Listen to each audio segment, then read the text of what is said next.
Admiral Sarah Chen stood at the viewport of the UES Defiant, watching the stars blur past as they pushed deeper into unexplored space. 20 years of silence since first contact, 20 years of being trapped within their own solar system by an invisible barrier that reduced any ship attempting to leave to atoms.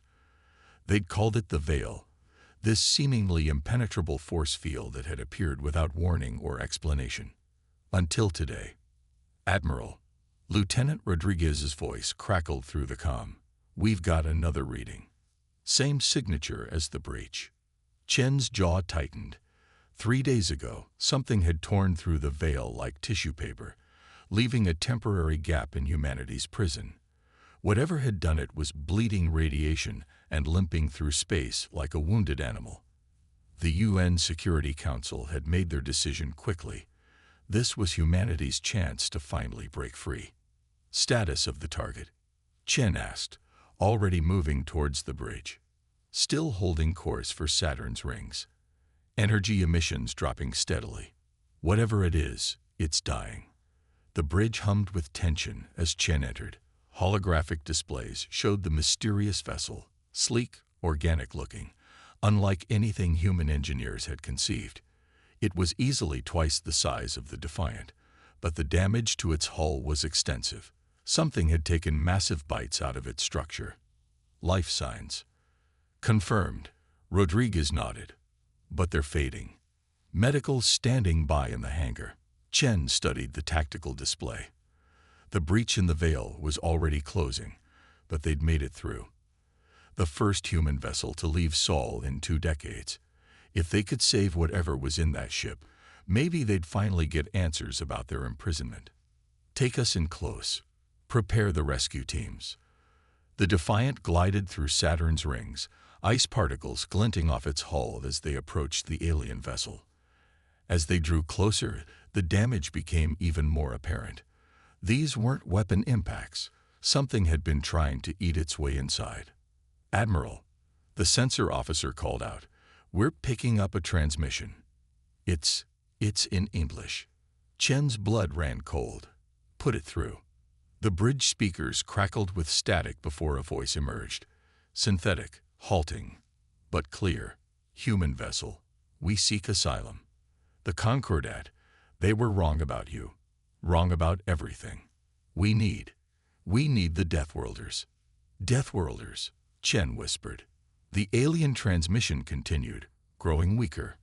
Your quarantine, not to protect you, to contain you. They fear what you might become, what all of us might become. The Devourers have awakened. Only Deathworlders can. The transmission cut out. They're losing power, Rodriguez reported. Life support's failing. Chen had spent 20 years wondering why humanity had been caged. Now, staring at the dying alien ship, she realized they were about to learn the price of their freedom. Get those rescue teams moving. Now. The next 6 hours were controlled chaos. The alien vessel's hull had to be cut open in 3 places before the rescue teams could reach the survivors. What they found inside would change humanity's understanding of their place in the galaxy forever. The aliens, the Arxer, they called themselves, were dying. Not just from their injuries, but from Earth's gravity, from the atmospheric pressure in the rescue bay, from a dozen environmental factors that humans took for granted. Even with emergency containment fields and medical support, only 3 of the original 12 survived. Their story, pieced together through their translation devices, was both illuminating and terrifying.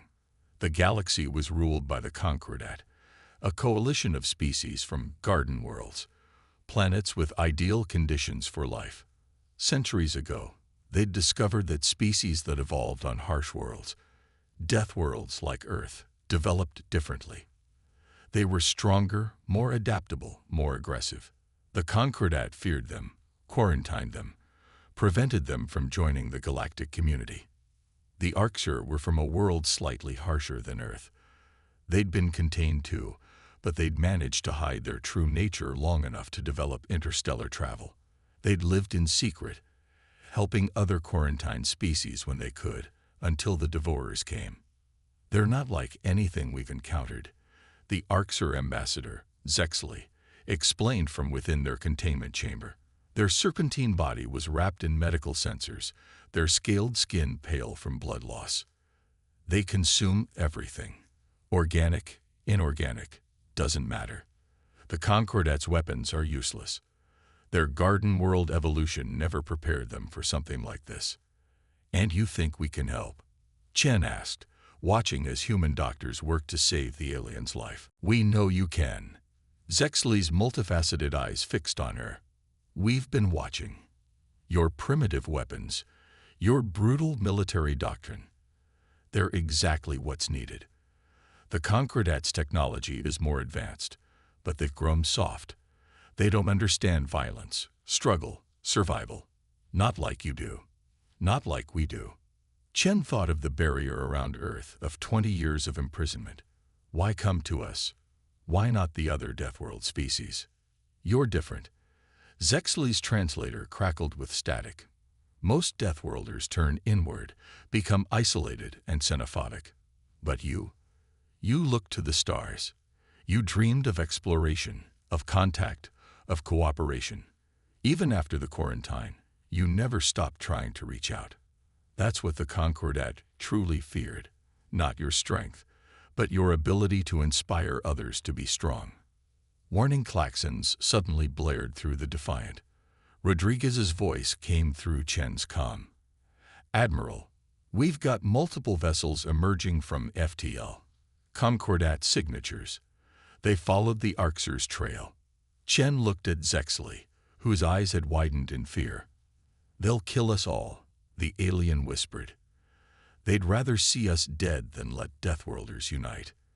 The Admiral straightened her uniform and turned toward the bridge.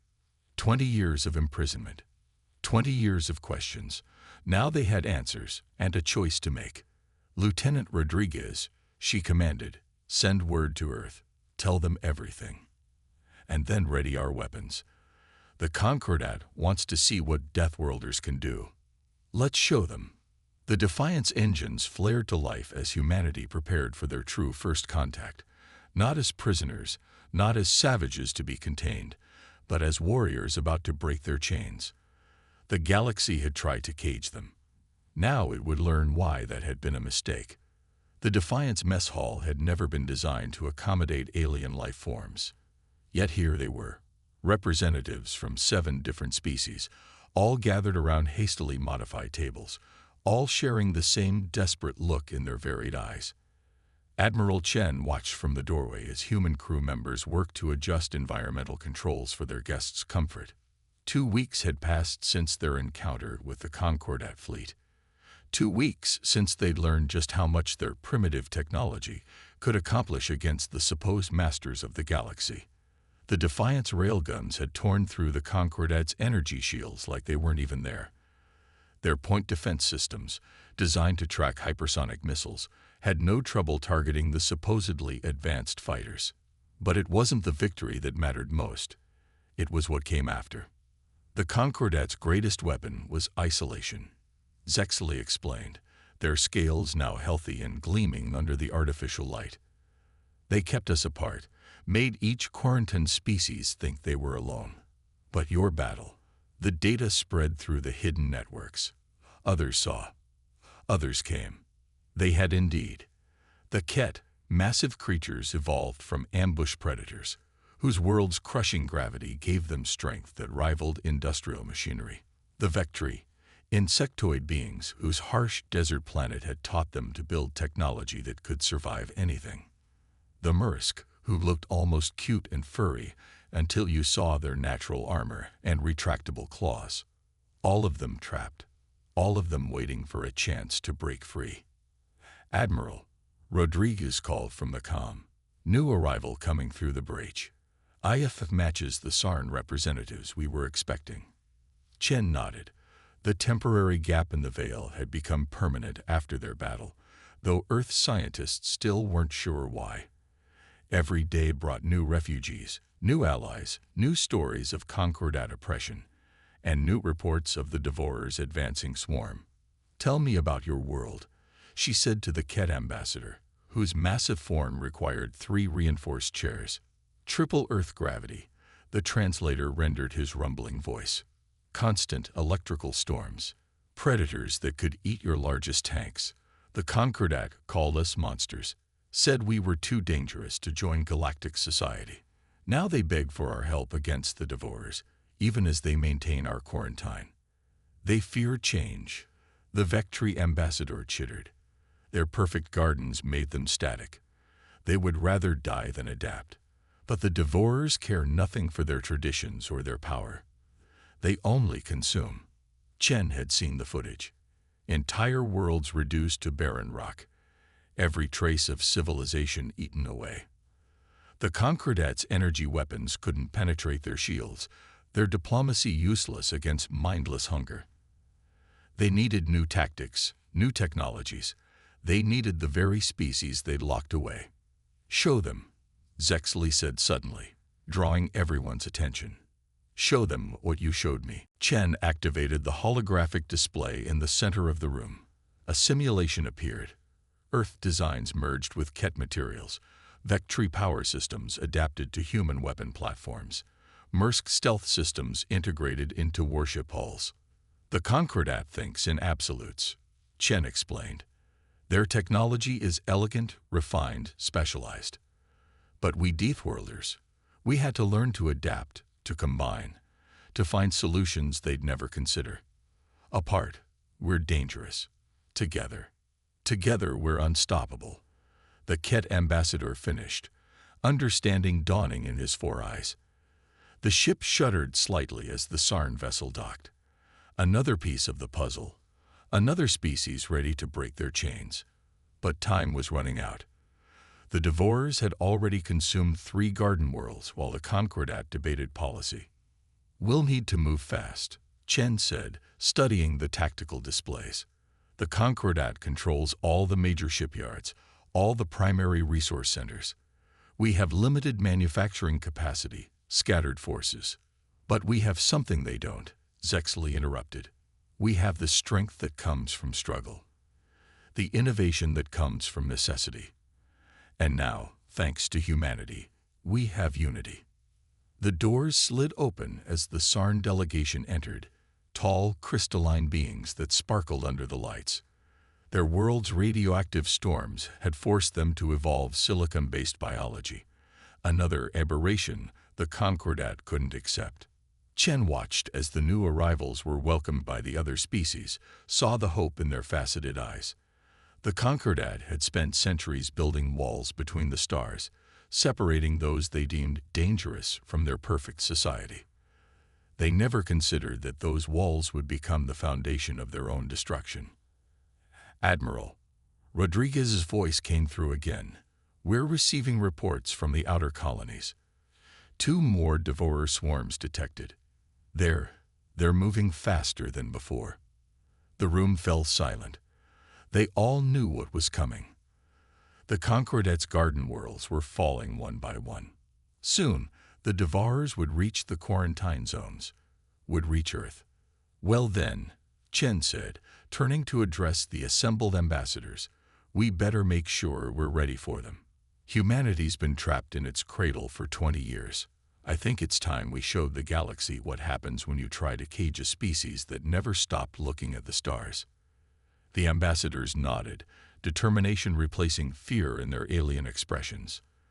The Concordat had brought this upon themselves. They'd created a prison for the species they feared, never realizing they were actually building an arsenal. Now that arsenal was about to be unleashed. The breaking chain had begun. The only question was whether they could forge it into a weapon fast enough to save a galaxy that had never wanted them in the first place. The combined fleet hung in the darkness of deep space, a collection of vessels that should never have existed. Humanity's angular warships bristled with railguns and missile pods. The crystalline structures of Sarn ships caught starlight like frozen lightning.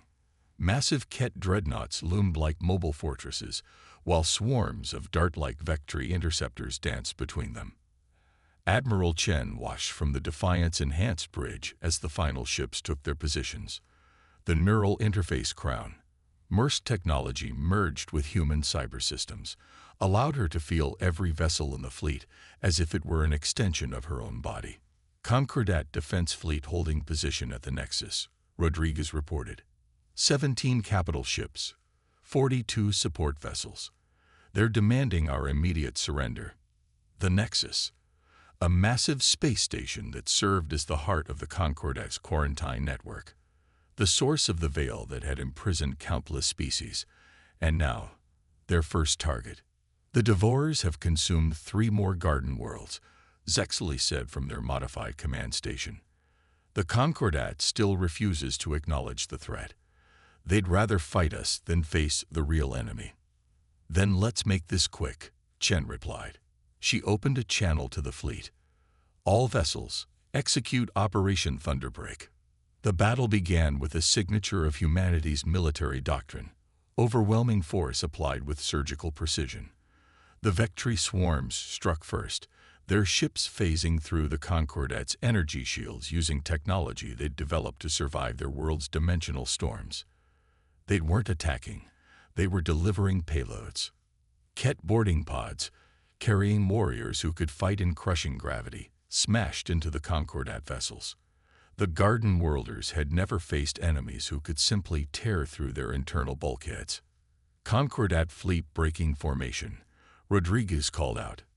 They're panicking. Of course they were. Their entire combat doctrine was based on elegant energy weapons and civilized warfare. They'd never faced railguns that ignored their shields, never dealt with electronic warfare systems designed to work through solar flares, never encountered stealth technology developed to hide from predators that hunted by heat and motion. Second phase, Chen commanded. Show them what adaptation really means. The human-Sarn hybrid ships moved forward. The Concordat's energy weapons splashed harmlessly off their crystalline hulls, the same crystalline structure that had evolved to withstand radioactive storms. They returned fire with weapons that combined human ballistic technology with Sarn energy-focusing crystals, creating projectiles that carried the power of a nuclear blast in a package the size of a bullet. The Nexus's outer defenses crumbled. Admiral, one of the Maersk operators purred. We're detecting power fluctuations in the station. They're trying to activate something. Not today. Chen interfaced with the fleet's systems through her neural crown. All ships, execute containment pattern Delta. Don't let them trigger a self-destruct. The Defiant surged forward, leading a precise formation of vessels.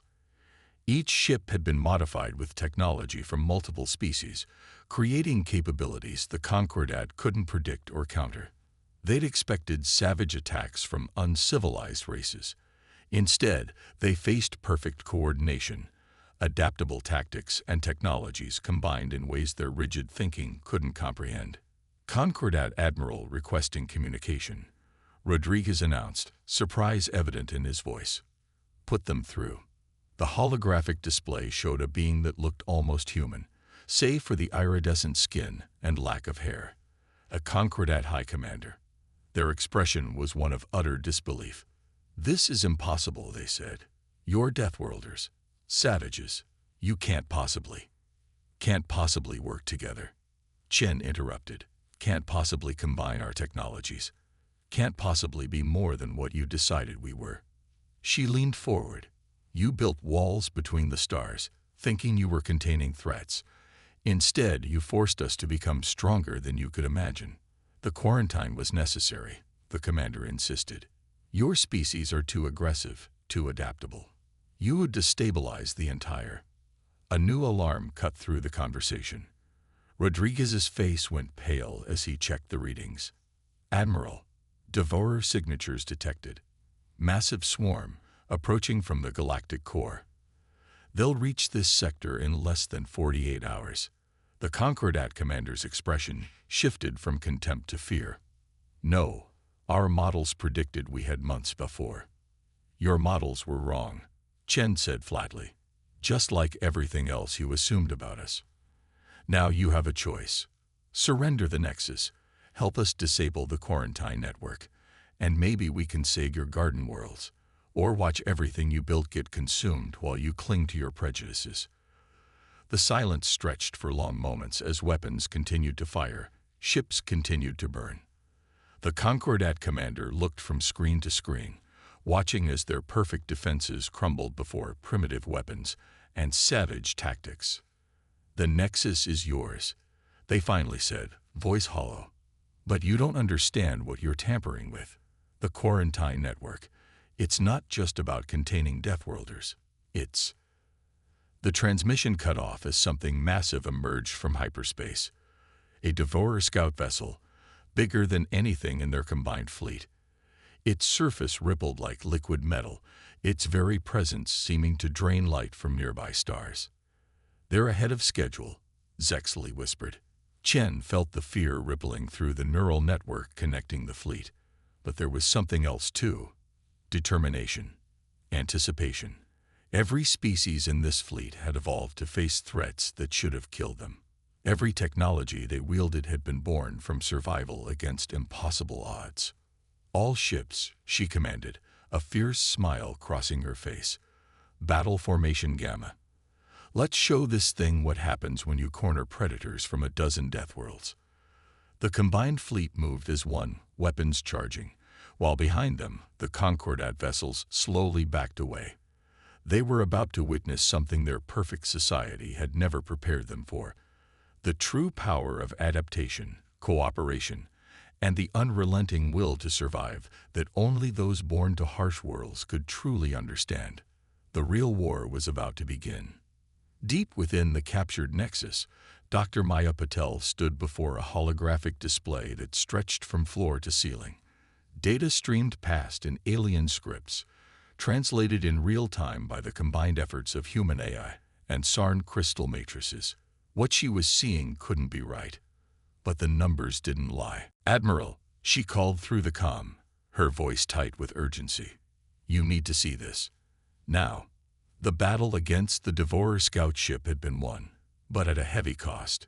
3 Ket dreadnoughts destroyed, dozens of smaller vessels lost.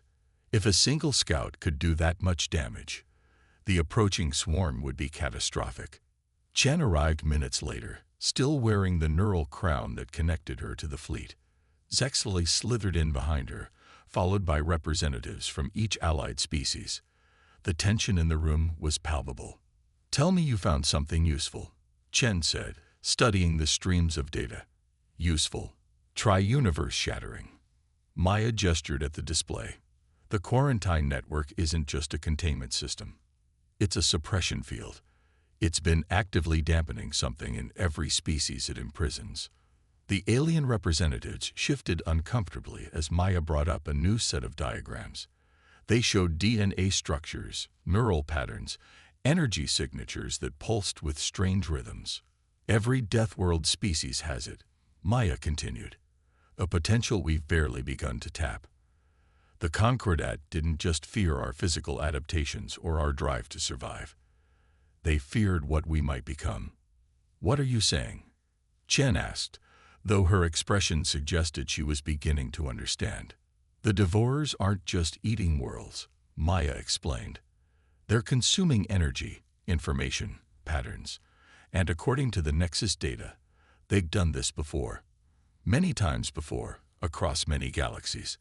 They're drawn to concentrations of, let's call it evolutionary potential, the same potential the Quarantine Network was designed to suppress." Zexley's scales rippled with agitation. The Concordat knew. They knew the Devourers were coming. They knew something was coming. Maya brought up another display, this one showing astronomical data spanning thousands of years. The garden worlds evolved in stable environments, producing stable civilizations. But Deathworlds, we're crucibles of change. Every challenge we face forces us to adapt, to evolve, to become more than we were. The Concordat thought they were protecting the galaxy by suppressing our potential. Instead, they've left us defenseless against the real threat. A new alarm blared through the station.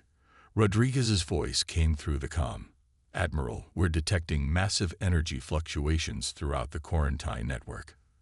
The suppression field, it's destabilizing." Chen turned to Maya. What happens if the field fails completely? I don't know. But whatever potential it was holding back in all our species, it's about to be unleashed. As if in response to her words, the station shuddered. Throughout the gathered representatives, strange transformations began to occur. The Sarn's crystalline bodies began to pulse with internal light. The Ket's muscle mass shifted and flowed like liquid metal. The Mursk's fur sparked with electrical discharges. Maya felt it too.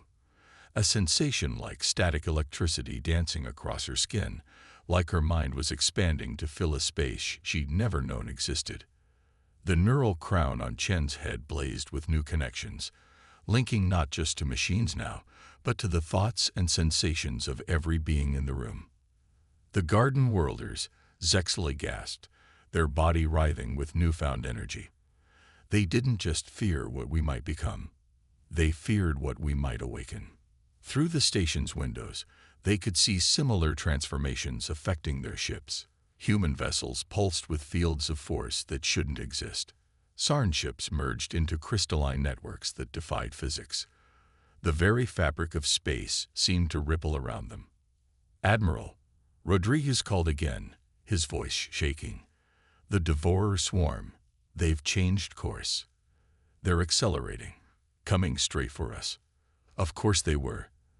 They could sense the awakening power, the potential finally unchained. This was what they had always hunted, what they had consumed across countless galaxies. Chen stood straighter, her neural crown connecting her not just to machines now, but to the raw potential flooding through every Deathworlder in the fleet. "They wanted this," she said softly. "They wanted us to break the suppression field, to unlock whatever's been sleeping inside us." "But why?" Maya asked, watching as her own hands seemed to shimmer with impossible energies. "Because they need worthy opponents." Chen's eyes blazed with new understanding. The garden worlders thought they were containing threats, but they were really preventing us from becoming what we needed to be, what the galaxy needed us to be. Through the neural network, Maya could feel the changes rippling through every Deathworld species in the fleet. Centuries of suppressed potential awakening all at once. The Concordat had tried to force stability on an unstable universe, never understanding that change. Adaptation, evolution. These weren't threats to be contained. They were weapons to be unleashed. "How long until the swarm arrives?" Chen asked, her voice steady despite the energies coursing through her. 6 hours, Rodriguez reported. Maybe less. Chen looked at the assembled representatives, each of them transforming, each of them finally becoming what their harsh worlds had been preparing them to be all along. "Then we have 6 hours to learn what we can really do, what we were always meant to do." The Devourers were coming, drawn by the very power they hoped to consume. But for the first time, they would face enemies who weren't just fighting for survival. They were fighting to become something new, something that even the garden worlders, with all their fear of change, had never imagined possible. The storm wasn't just awakening. It was about to break loose across the stars. The void between stars blazed with impossible light as two forces that should never have existed prepared for their final confrontation. The Devourer swarm stretched across space like a living storm of liquid darkness, consuming light itself as it approached. Facing it was the combined fleet of the Deathworld species, their ships now transformed by unleashed potential into something that defied conventional physics. Admiral Chen no longer needed displays or reports to track the battle to come. Through the enhanced neural network, she could feel every ship, every crew member, every pulse of the strange new energy flowing through them all. The Garden Worlders' suppression field hadn't just contained their potential, it had contained their connection to something far greater. "They're within range," she announced, though everyone could feel it. "All ships, execute attack pattern Phoenix." The name was appropriate. They had all risen from the ashes of imprisonment, transformed by the very fire meant to contain them. The fleet moved as one organism, their technologies no longer merely combined but transcended. Human intuition merged with Sarn crystalline matrices. Ket physical might flowed through vectory phase technology. Maersk stealth systems adapted and evolved in real time. The Devourers struck first. Tendrils of void-dark energy lashed out, trying to tear reality apart and consume everything in their path. But reality, it seemed, had other plans. Maya's voice came through the neural net, thick with wonder as she processed data from the Nexus. The Garden Worlders never understood. Evolution isn't just about physical adaptation. It's about the universe itself learning, growing, becoming more than it was. And we were the catalyst. The first wave of Devourer ships struck the fleet's lines. In previous galaxies, this would have been enough to end the battle. But the Deathworlders had spent generations adapting to environments that should have killed them. Now, with their true potential unleashed, even death itself seemed negotiable. Where Devourer energy tried to consume, Sarn crystals refracted it into new forms. When void metal tried to tear through hulls, Ket-enhanced armor didn't just resist. It evolved, becoming stronger with each attack. Vectri ships phased through space in ways that made the Devourer's own reality warping seem crude. And humanity. Humanity did what it had always done best.